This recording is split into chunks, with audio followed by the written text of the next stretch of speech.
dark and the picture's getting really fuzzy, so I'm going to I just choked on air, y'all. I just choked. Hey guys, sorry it's so dark. It's actually about to be 5 o'clock, so it's kind of like later in the day than I usually make these videos. I just got back from having a sissy day with my sister-in-law because her birthday is Thursday, which is also the same day as our wedding anniversary. So yeah, we're not gonna talk about that right now. We're gonna talk about the emotional side of the deployment, what I've been feeling, what I felt, all that great stuff.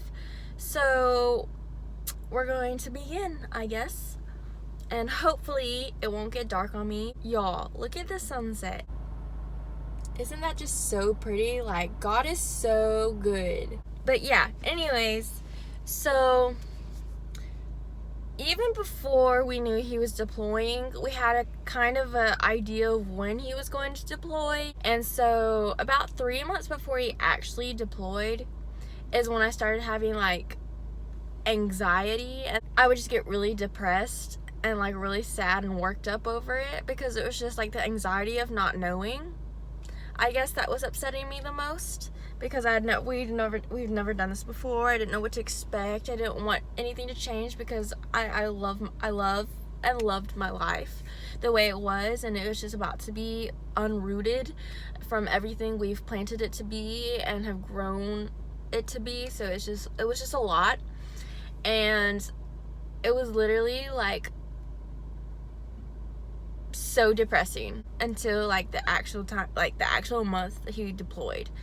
And then it was like that month before, like the month before he actually deployed. If you watched my other video, if you haven't, you can watch that, but you'll know that the weeks leading up to his actual deployment date, it was like super busy for us, so I didn't really get a chance to like process what was going on. And then that week, even not just that week, but that the day before I left him to go to Alabama, I didn't even cry. Like, I wasn't upset. It was just like kind of like taking in the moment, like with each other, just kind of like enjoying each other's presence and stuff. Even the day of when I was leaving to go to Alabama, I wasn't actually sad. I mean, I felt it. I felt all my feelings like there, but I just kind of like shoved them down because it was just, I knew it was just going to be way too much for me to handle if I let myself feel them. So it was just kind of like right there in my chest the entire morning.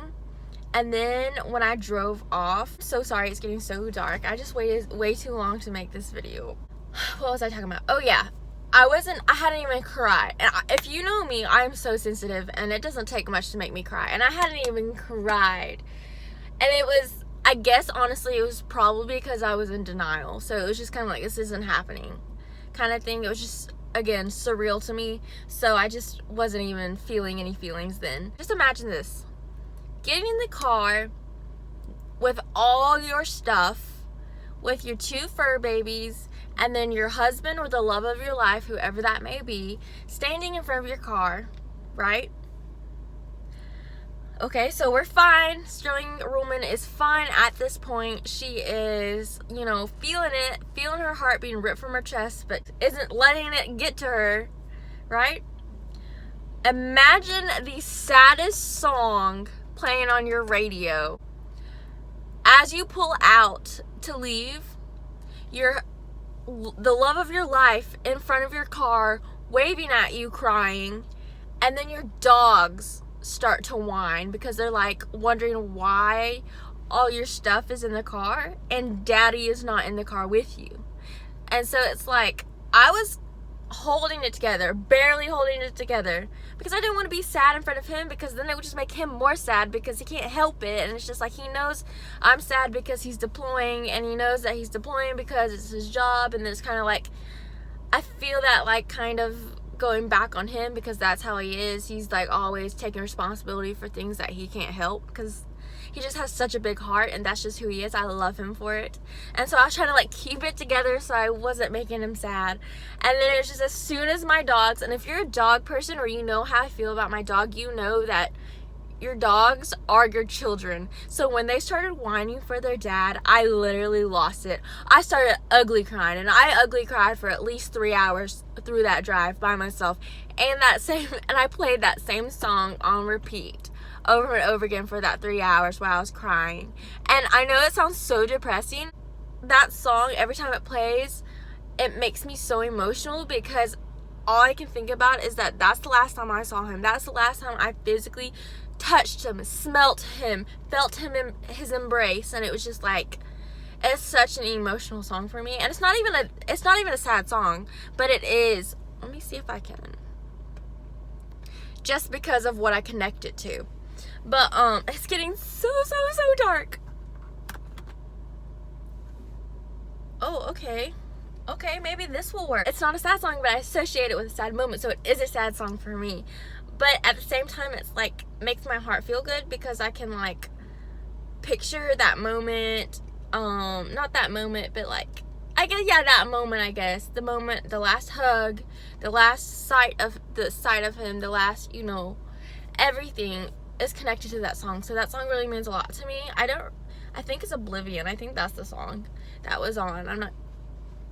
I don't really count the first week of deployment for me because I was in Europe, so it's kind of hard to like know how you actually feel if you're on a trip, because you're like, oh, I'm on a trip, so like nothing feels right. I mean, nothing feels normal, so it's kind of like it doesn't really register in your head that, oh wow, when I get back, I'm not going back home. I'm going back to Alabama without my husband there, and he's deployed. When we got back from Europe, I had moved to Alabama, had all my stuff, and when I had gone to Alabama, we had literally turned around to go to Europe, so I had no time to unpack or get organized. So I had a week to do that, and that was honestly, I know this sounds so terrible, but honestly that was so fun for me because I'm really OCD and I love organizing and like making everything my own, and like I guess I like changing things up. So having this blank sheet bedroom kind of thing, and me being able to organize my closet, organize my bathroom, organize my bedroom,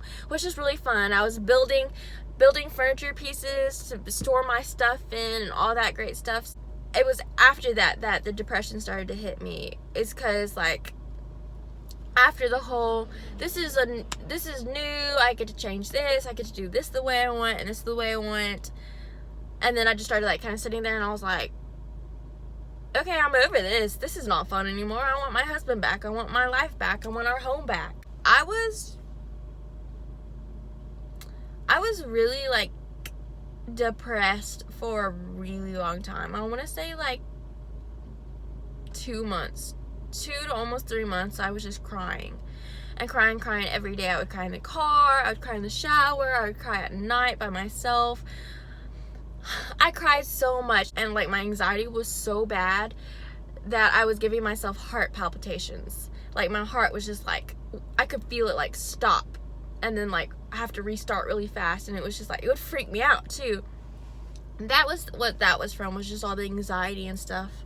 And I wasn't sleeping at all, and then I was like not sleeping at night, so then I was sleeping all day, and then it was really bad. And then when my like sleep gets messed up, then my emotions get worse. And then when I'm upset and stuff, I lose my appetite because my stomach's in a knot and I don't feel like eating. So then I lose weight, and I'm already like really, really tiny. So that's not really a good thing. I weighed 115 pounds, around 115 pounds, before I moved. And then once I moved down here, by week 3, I weighed 103 pounds. If that gives you an idea of like how stressed I was and how upset I was. And I'm just actually now getting into a rhythm, like with sleeping and eating and all that stuff. As much as I hated it when people told me like, oh, it gets better, it gets easier, the first few weeks are the hardest through deployment. I kind of just wanted to roll my eyes or like smack them, because what about this is easy. Nothing about this is easy. Nothing about this can possibly get better. But now I can understand what they mean. It's not necessarily that it gets easier and better. You just get used to it. Like, it still hurts. Like, if I think about it too hard, I start to cry and I start to break down, and then it's just like I don't want to do anything. I guess the best way I can explain it to someone that has never gone through a deployment, if you've ever taken a test and thought you did really well on it, and then you got it back and you failed it, that, like, the sinking feeling you get inside your chest, that's what I feel every single day of my life. If you have, like, anxiety like I do, when you have to stand up in front of class and give a speech, that's the anxiety I constantly carry around. It's not so much as sadness anymore as much as it's just constant worry and constant anxiety because everything's out of whack. You know he's in this war zone and you're just like trying not to go crazy, but then it's the anxiety side of you is like making you go crazy, and then it's like a lot and it's so overwhelming. This month specifically has been a whole lot harder on me, and I think it's just because our anniversary is on Thursday, and it's gonna be our second wedding anniversary, and I'm gonna have to spend it by myself, so that's gonna be a little bit, that's been a little anxiety inducing. And like the holidays are coming up, like Thanksgiving and Christmas. He's not gonna be there, and like I don't know if you can hear it in my voice, but my voice is getting like really shaky now because it's like I'm trying to hold back. I'm trying to choke all my feelings back down into my chest, down into my throat. So I just trying to keep it together. So excuse me if I sound like an old lady shaking and talking, because it's just like my emotions are right here and they're going up and down, up and down. But if that makes any sense at all. But yeah, so Thanksgiving and Christmas, my birthday, his birthday, he's gonna be missing all of that, and they're all coming up, so it's kind of like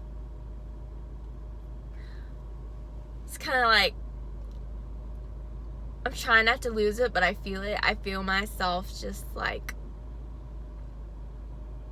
I was doing so well, and now look at me. Now my eyes are watering, and it's just like, oh my gosh. I'm trying so hard to keep it together, but my eyes are getting red and they're getting watery. I really don't feel like crying right now. I don't feel like crying. I just don't want to cry right now. I'm really not looking forward to this. I'm not looking forward to holidays. I'm not looking forward to our anniversary on Thursday. Gosh, I hate crying on like camera because I look so stupid. I'm like trying so hard to keep it together. Excuse me for a second. It's not gonna be fun to do all this stuff that's supposed to be happy and to celebrate and be with people and like your loved ones and stuff like that. It's not gonna be fun to do all that when the one person you love the most in the entire world and want to share everything with, it's not gonna be with you. That's gonna be hard, and I'm trying not to be a baby about it because I know he can't help it. It's not his fault. I know I chose this life as well. It just doesn't get easier, no matter how you look at it, no matter, you know, if you ignore it, if you don't ignore it. It's gonna be hard. It's always hard, and I'm just accepting that. And I think it's the hardest thing is the fact that everybody in our lives know that he's deployed, and it's affecting everyone differently, but it's specifically really hard for the spouse. I'm sure they're worried too about him and pray for him every day and stuff like that, but it's so different when you're a spouse, because when you're a spouse, you're used to seeing that person every single day. You share a life with that person, so it's like much heavier. The weight of a deployment is so much heavier on a spouse than it is for a parent or for a grandparent or for anybody. Our family is used to not seeing us but twice a year, maybe 3 at the most, 3 times a year. So they just, every day, they're used to not seeing us, I guess. And I see BJ every single day of my life. I see him when he gets home from work. I see him on my weekends. I see him the first thing I wake up. So it's a bigger change for me than it is for our family, because they're used to not seeing him. And it's not like they still get to talk to him if they want to.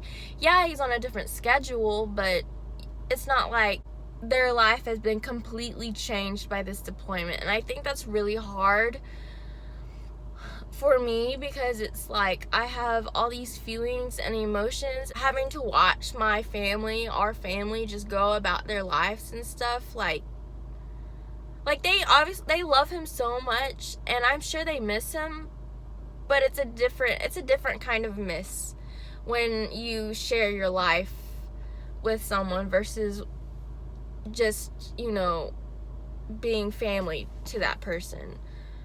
I don't know. I don't even think that makes sense. Like I said, I'm really bad at explaining how I feel and what I'm feeling. I think that's all I have to say right now. I'm just really, really ready for him to be home. I'm really, really ready to have my life back.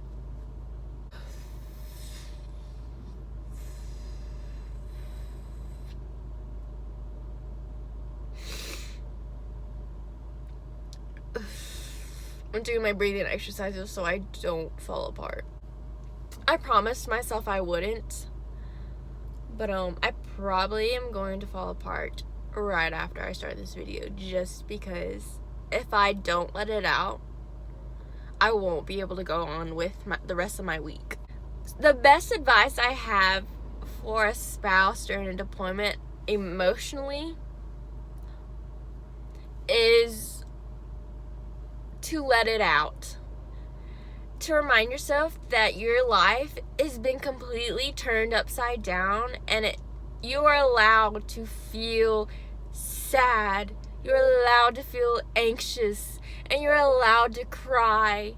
And I think that's one of the biggest things I've struggled with, is letting myself feel my feelings, because I feel like if everyone else is able to go on with their life, I should be able to as well. But it's not like that. Like I said earlier, it's completely different for them. They do love him and they do miss him, but their life isn't intertwined with his, and so it's just like, it's completely different. It's so much harder on you and on the spouse. So you are allowed to let it out and cry if you need to, and you most likely need to. Don't hold it in. Don't seclude yourself. Like, I go to lunch once a week with my mom, and I let all my feelings out about anything, whether they're sad, whether it's anger, whether it's whatever. I let it out. And she might not know what I'm feeling or going through, but at least I'm not carrying it alone. And I think that's been the biggest help for me, to keep me afloat so I don't drown. Everything I'm feeling, if I just kept it inside, I would be destroying myself, and that's just not healthy, and it's not healthy for anyone. So you just gotta remember that you're allowed to feel sad, because it is sad and it is a lot. No matter who you are, no matter how many times you've done it, it's always gonna be hard. And you just gotta be, easy on yourself, because you're human. You can only take so much, and a deployment is so much. It's like the peak of so much. Don't get in your feelings alone. If you feel like you need to let it out, go to someone you trust, someone you know that won't give you just yeah back, someone who will just sit there, listen, and give you a hug or tell you a joke. Don't go through this alone. I am such a loner. I'm such an introvert. But like I said, I tell my mom everything. Once a week I go to lunch with her, and I have that opportunity to get it all off my chest, to get some of this weight off my shoulders, or at least let her know all the weight that's been on my, chest and shoulders this week. And it does help. It doesn't fix anything. It's just nice to have someone that knows, hey, she's struggling this week. And that's a lot. I know that doesn't sound like that's a lot, but it is. To have someone know, not even just, and not know what you're going through, but just know that, you know, you're a little emotional this week. You know, maybe they'll invite you to something extra, or maybe they'll just understand if you don't want to do anything because they understand that you've been going through a lot. Because if you don't talk to people, they're not gonna know. That's also something that I've been struggling with at work. I'm known as the happiest worker there. I'm like always cheerful and smiling and positive, and it just pisses me off so bad. You're the most cheerful person here, and blah blah blah. I'm like, I'm so glad that's what you see. That means I'm doing such a great job at hiding what I'm actually feeling. Do you actually understand what I'm carrying around every single day on my shoulders, in my heart? No, you don't. But I can't get mad at them because they don't know. They don't understand, and it's not their fault. I don't talk to them about it. So it's like, I gotta kind of keep myself in check. I gotta be like, not their fault. They don't know. They don't understand. Move on. And I have to say that a lot. I have to say that at least once a day to myself, approaching someone. That's why I just kind of completely avoid people in general. Any comfort you get, you just get pissed off because they just don't know. They don't get it, and then they try to comfort you, and it's like they're not telling you anything you don't already know. So it's like, okay, cool, awesome. Thanks for reminding me. Like, thanks for making me feel like crap. Like, I already know that. Like, I know that I have to stay strong, and I know that I chose this life, and I know that he's coming back, and I know all this stuff. I don't need y'all to tell me. What I've also learned is that I want to be able to see everyone, but at the same time, it's like I really don't have the energy to, and I really don't have the emotional strength to. So it's just like, you don't have to. Don't make yourself do that. Don't drive yourself crazy. And like I've said before many times, if they love you and if they support you, they understand, and they will still love you, and they will still be there for you. And I'm just so grateful to have that family that understands and really wants what's best for you. I'm so glad we have that kind of support system. So grateful for it, and so grateful for everything. I guess that's all I have to say for this video, because I know I said this was going to be on my emotions, and what I'm feeling, but it's just, I really am not there yet. I don't think I will ever be. Like, maybe when he comes back, I'll make a more detailed, in-depth video of my feelings, but right now, I don't feel comfortable doing that just because of the time of year it is and of everything going on, and just my emotions anyways are just really all over the place. So I think it'll just be best to keep it this video like it is, very vague, because if I do, like I said, get detailed into it, I'm just gonna get myself worked up and upset, and I really don't want to do that because I've actually had a really good day and a really good week. I'm choosing happiness, and that's what everyone everywhere should do, is choose happiness, and then survive until your husband gets back, because that's what I'm doing. I'm literally just surviving. So grateful for every single person that is supporting me and in my life right now. I'm so grateful. So thank y'all for loving me. Thank y'all for supporting me. Thank you, big man upstairs, for everything you've given me, even though I don't deserve a cent of it. Thank you, hubby, for serving the country. Oh, and loving me and choosing me. I don't even know if he watches these videos. He probably doesn't. He probably hasn't even seen the first one of these. But in case he's been creeping on me and I don't know, thank you, hubby. I love you. Mwah. That was, I hate myself. That was so awkward. But yeah, it's getting really dark and the picture's getting really fuzzy. So I'm going to, I just choked on air, y'all. I just choked on air. I'm sorry. I'm just getting so choked up talking about my feelings. No, I literally just choked on air. I guess the next video I make is going to be on Tuesday. So just see you then.